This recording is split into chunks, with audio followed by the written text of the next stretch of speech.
puta, patayan pa tayo. Namatayan tayo. Grabe.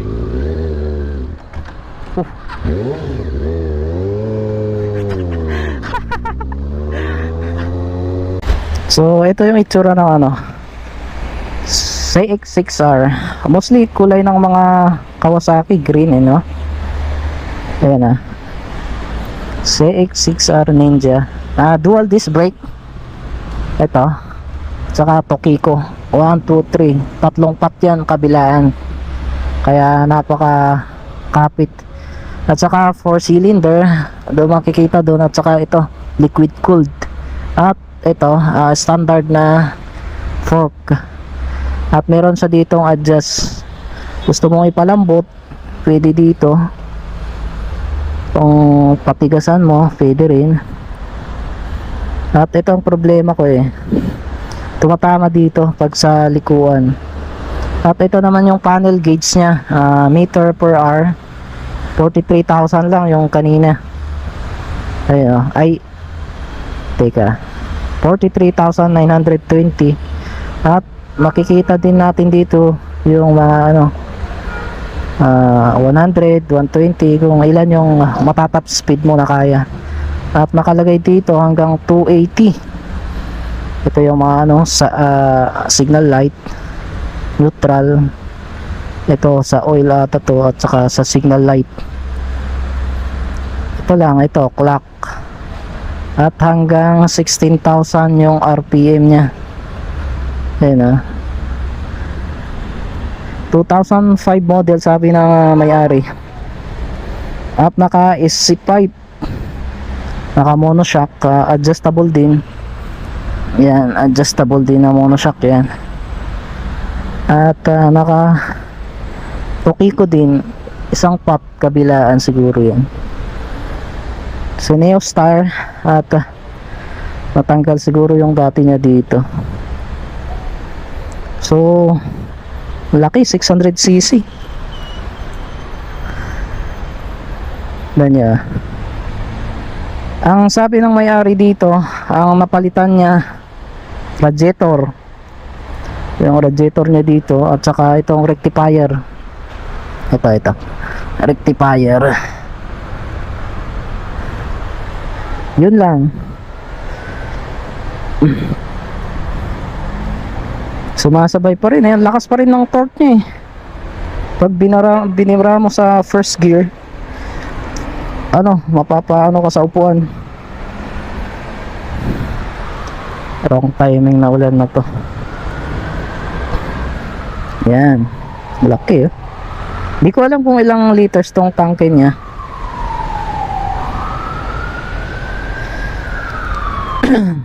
yan yung mukha niya.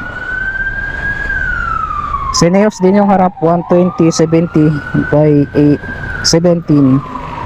At syempre yung natin, yung sticker natin, katrabaho natin yung may-ari na ito So pinahiram niya sa atin para ma-testing natin yung 600cc, kasi bala ko kasing mag 600cc Honda series din itong Hornet 600. Kamukha din ng CB. Kasi parang nabibitin ako sa 400cc. Ganun siguro pag matagal na sa'yo yung bike, gamay mo na, alam mo na yung karakteristik ng motor, doon mo na malalaman kung mag-upgrade ka or magdagdag na lang ng bike. So I decide na magdagdag ng bike kung sakali, kasi yung Super 4 natin matagal na sa atin, almost 3 years na. So alam na natin yung mga kung paano i-maintain. Sayang naman pag ibenta natin, di ba? So sana bigyan ko kayo ng info tungkol dito sa CX-6R 2005 model. Buo pa yung flarings niya Sabi ng may-ari pinapintura na din, pero so sa makina sabi ng may-ari wala pa daw nagalaw. Stock na stock. Yun lang talagang nabanggit ko kanina, yung mga yung napalitan. At sabi din niya na Sa pinagbilhan niya dati, tad daw sa ano, long rides. Oo, isipin mo 2005 model to, pero sumasabay pa rin, di ba? Ganun katibay yung mga Japanese motorcycle, especially dito sa mga sinaunang motor, kasi yung pyesa talagang matibay.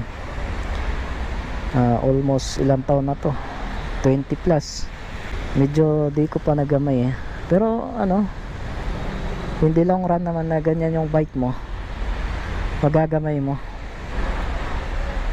Namatayan pa ako kanina, nakakahiya. So yun lang, mamaya i-test ride ko ulit pag tila ng ulan. Grabe ulan, no? So sana mag-subscribe kayo sa ating channel. Natuwa lang ako dito sa motor na to. Matagal kong kasama to, almost 1 year, kaso di ko nigyan ng first impression Kaya ngayon bibigyan ko kayo, para hindi puro super 4. Mag-add tayo ng ano, konting reviews sa mga old bikes. So nagpagas tayo ng 100 kasi meron tayong ano, review. Hindi naman ako yung review as in ano lang, first impression lang dito sa CX-6R Kawasaki.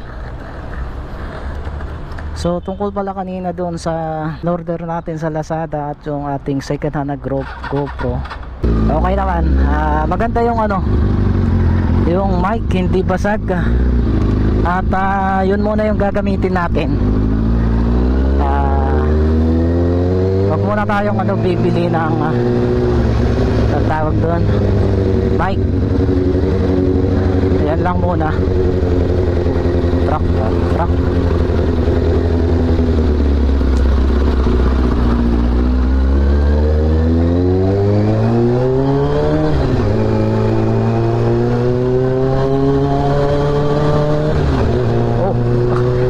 Grabe yung torque na ito pagka primera ka. Tatapong ka talaga sa ano, angkungan pagka binigla mo. Pagkakalam ko dito 111 horsepower, carbureted type, dual disc brake. Ang kanyang caliper ay Tokiko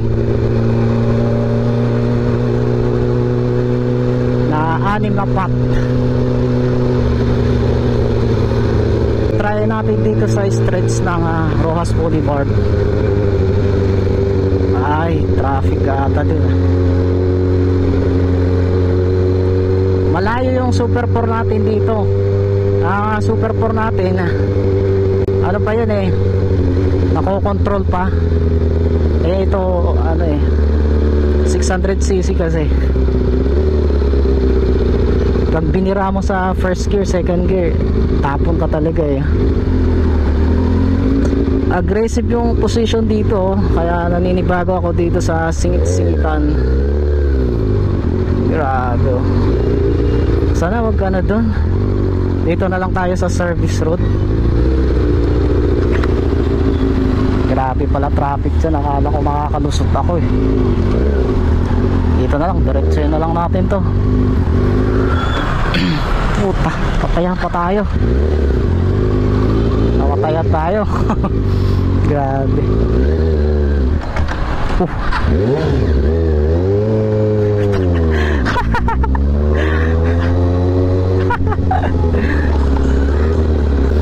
Kakaya. Namatay sa gitna ng ano, crossing. Hindi natin ano kabisado sa patong ano, lubak-lubak.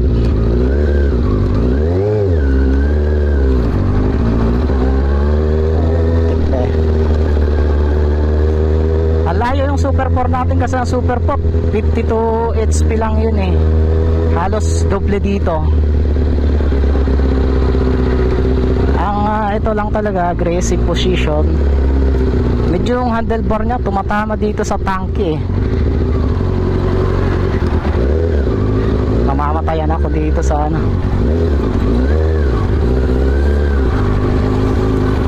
Kailangan ko pa ng practice.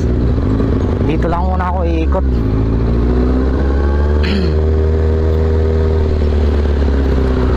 Grabe. Hanggang hanggang first gear at saka second gear lang ang ginagamit natin. Kasi ang third gear pang ano na yan, harabas na yan eh. Ang first gear ata to umaabot ng 100 plus. Ang second gear umaabot siguro ng 140. Naninibago ako kasi galing tayo sa naked eh, tapos bigla nating i-drive tong 600cc, tapos it's sports bike pa, lalo na sa traffic, kaya di natin tinuloy doon sa Rojas Boulevard, traffic eh.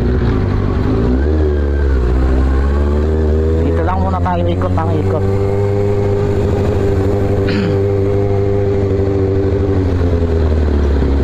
Lakas ng preno. Sarap kasi nito, 6 yung pot niya eh. Kaya konting piga mo lang sa preno, kapit agad.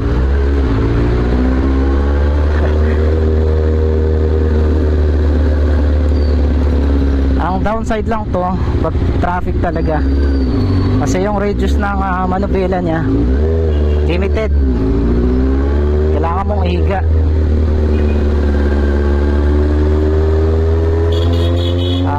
Umulan na.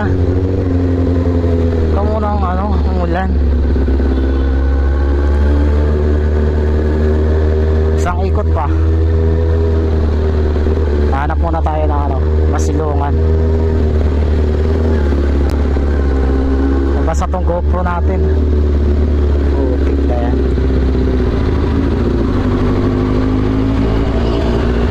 Doon tayo sa Shell. Kaya ba hanggang Shell? Grabe, naka first gear pa ako. Basa yung GoPro natin yan. First gamit, basa agad. Lakas na ng ulan.